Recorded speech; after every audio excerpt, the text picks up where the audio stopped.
maging masaya ka. At sa araw-araw ay makapiling nga at gawing makabuluhan. Bawat mong hininga bakit minsan parang napapagod ka? Para ka bang nawawalan na ng pag-asa dahil di mo nakakamit mga gusto mo sana? Parang bawat kilos ay mali at di tama. Ang tanong, paano nga ba?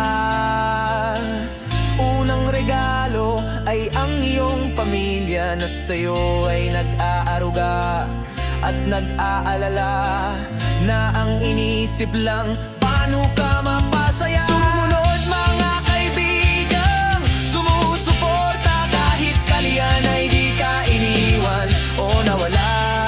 Mga tagumpay mo ay tagumpay din nila.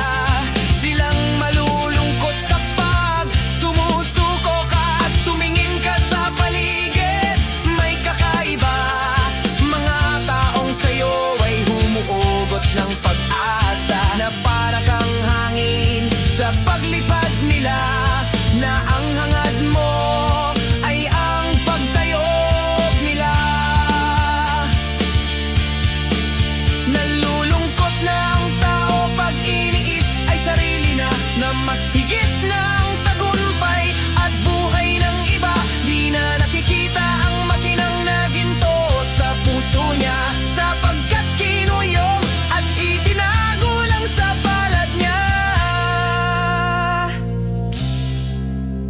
Ang liwanag ng buhay ay makukuha sa pagsikat ng araw, at ang masayang paglakad ay nasa mundong ibabaw. Magpasalamat sa may kapal dahil sa dami ng kanyang galaw, isang mahalagang nilalang ang ginawa. At iyon ay ikaw.